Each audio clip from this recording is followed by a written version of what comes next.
Well, Garry Nkombo was recently at a funeral, and this picture has been trending from the burial site. So, as you can see, that arrow pointing at his peace by his waist, it's alleged to be a peace toe there.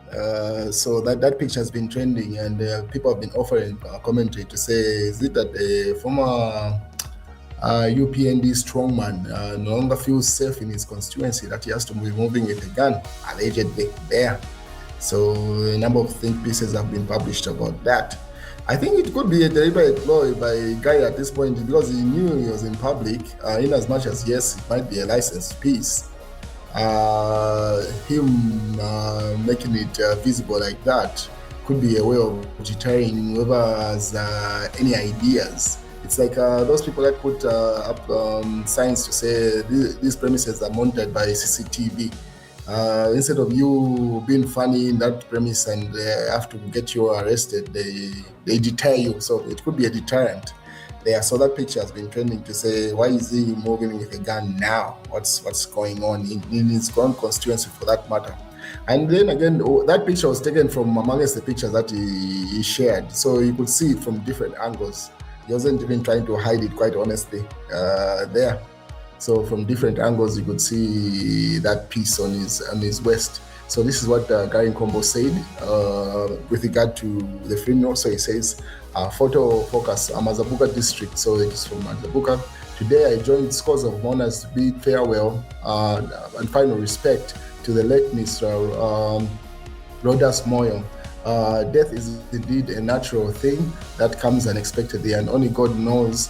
And to the Rhodas Moyo, I, Honorable Nkombo, friend and family at large, we extend our sincere condolences and urge you to take solace in the Almighty God, who is the ultimate giver and taker of life. We acknowledge the deceased lived a fulfilled and impactful and exemplary life worth of emulation. Ms. Rhodas Moyo will be remembered for her contributions, commitment, and dedication to this town and the value she upheld. May her soul rest in eternal peace. And then he shared a number of pictures from where that picture that's been trending came from. So these are some of the pictures that were shared from the funeral procession. Yeah. And someone in the comment section put up a comment to say, this is Isaac Ebo. He says, you do better comment. This is in response to Bran Apunda from the Socialist Party. I think Bran is contesting, is it in Chongwe district, under the Socialist Party, who say this and attach the same picture of Garry Nkombo with a gun, alleged gun on his waist there. This is what Bran Apunda had to say. So Apunda said, this is becoming serious. May God Almighty protect Garry always. He is no longer safe even in his own constituency, Mazabuka Central, Member of Parliament. He has taken upon himself to protect himself against, he alleges, the United Party for National Development, UPND thugs and hooligans, even when attending a funeral. In this picture, outgoing Mazabuka lawmaker, Honorable Nkombo, attending a funeral there, and then he points at the same thing, gun alleged on his waist there. And yeah, so more images from the funeral procession where Garry was. Another person who weighed in was Elias Lumwenya, and he says Mazabuka Senator Member of Parliament Garry Nkombo was reportedly seen at a funeral in Shimungalu with what appeared to be a pistol visible around his waist. According to circulating images, eyewitnesses' accounts, circumstances, and legitimately allege that the firearm possession has not been independently verified. Yes, it could be a license. I doubt Garry would be that careless to carry a gun that is not licensed, if indeed that's a pistol on his waist. So it's definitely licensed, but making it visible to a general public, maybe that's a new twist of this whole story, where what's going on, is he trying to deter some people? But other members of parliament that were fired by President Hakainde and former ministers made it clear to say they have no intentions of contesting And then Aaron Mkuka says these two politically dead after they got fired. So simply saying former Minister of SME and also Minister of Health, their political career ended pretty much when them fired them. So I do not know why they're even issuing this statement to clarify to say they have no intentions of running, when reality is they cannot stand a chance. So former Minister of Health, Elijah Muchima, and his small medium enterprise development counterpart, Elias Mubanga, have announced that they will not contest the 2026 parliamentary elections months after the dismissal from cabinet by President Hakainde Hichilema. I do not see the need for them to publicize that, but anyway, politics is what it is. They put up an announcement. They are not contesting. While the speaker defends defectors, that's according to Emmanuel Mwamba's publication there. As you may be aware, there was a question to say the current members of parliament that are in parliament and have publicly stated they have moved from the Patriotic Front, from being independent into the UPND. Why have those seats not been nullified? And the speaker responded a couple of hours ago. She says, Speaker Nelly Muti has ruled that members of parliament accused of crossing the floor are free to continue conducting parliamentary business because no evidence was presented to prove they had defected to other political parties. So she says she has not seen any evidence. And then to which people are just wondering to say, what evidence do you need when people have made it public their videos, their pictures? And Winter Kawimba says they are illegal bills, Winter, because they are being passed by members of parliament who defected. So this is likely to come hunting whoever is involved, honestly.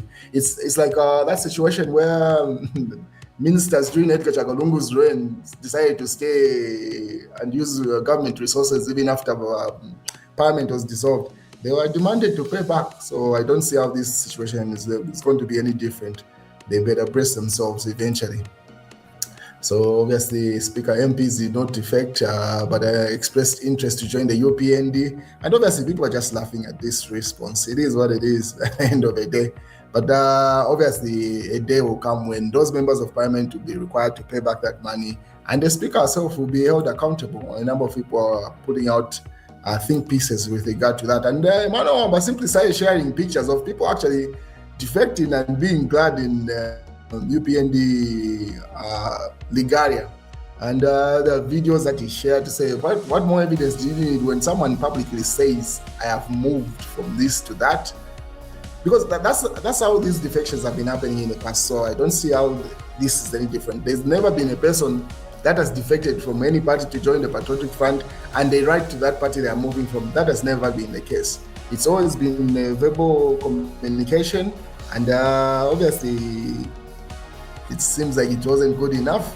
But yeah, he went further to share videos of people making it blatantly clear to say they've moved. But hey, it is what it is. To which, given Katuka Mwerwa, who is an independent running member of, presidential candidate, she even said the speaker risks of being arrested after she should be the first former speaker to be arrested after she leaves office, because most of the actions that she's doing, and when people whatever is happening in parliament, since people started defecting, and she has not ruled against any of those actions, put her at risk, because the only person that is everybody else that falls under that bracket is at risk of arrest or anything that comes with going against the law. So given the question,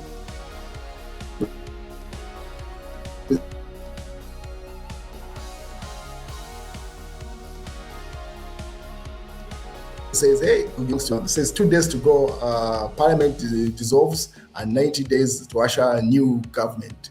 So pretty much we're 48 hours away from the Zambian government being dissolved officially.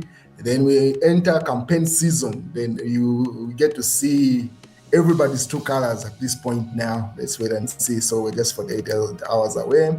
And then Nevas Mumba hails MPs unity in passing bills ahead of parliament dissolution. So former Vice President Nevas Mumba has commended parliamentarians for putting their political differences aside and prioritizing the nation through passing various bills ahead of the dissolution of parliament this week. So Nevas Mumba also sees nothing wrong with that. He's actually praising the members of parliament that are passing the bills. And then obviously Brian Apunda says he will go down as a West smart dictator. They changed the electoral laws at the 11th hour with help of opposition members of parliament. On the 18th of May, some opposition will be disqualified by the same electoral laws that they helped pass. So he says, I hope the members of parliament are aware of the changes that are causing amongst the bills that they are passing, because it will cost a number of them. And then obviously the independent presidential candidate Given Katuka was giving an interview, the same interview where she said that the speaker is likely to be arrested. The interviewer asked her to say, what's the situation? How come your husband, the guy that you see on the screen there hugging her, is supporting a different political candidate and party when you, his wife, are running as an independent? And then she says, no, I come from a house where democracy thrives. In as much as we are married, we agree on everything else, but when political arguments differ, we agree to disagree. So that does not mean we are disunited as a party, as a couple. So that's the situation in a household. Every Zambian is resolved that United Party for National Development, UPND, must go. That's according to Makebi Zulu's recent statement that he appeared on Emmanuel Mwamba's podcast. And then there's some new news with the confusion of the Patriotic Front. Mao Sampa has launched a new alliance, which is calling, is it Tiende Alliance? Something like that.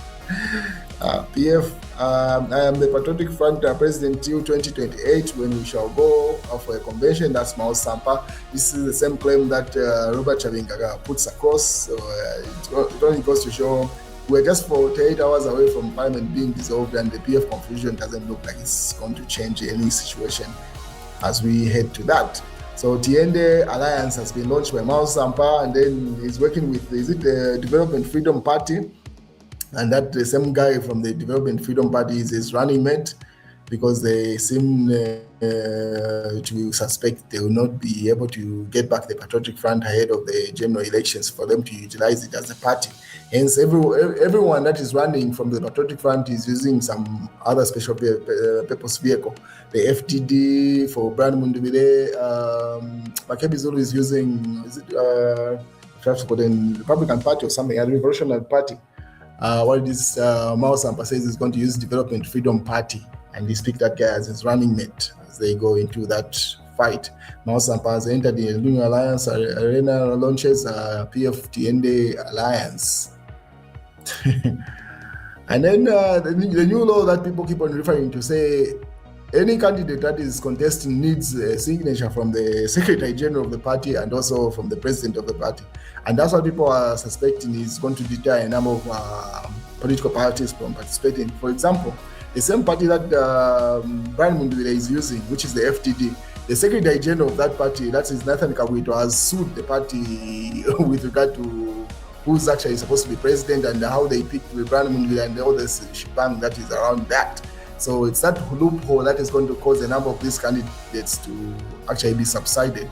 But in this case, I don't know how it works. If you find in nomination under a political party and then can you change that 11th hour since you've already paid for that nomination?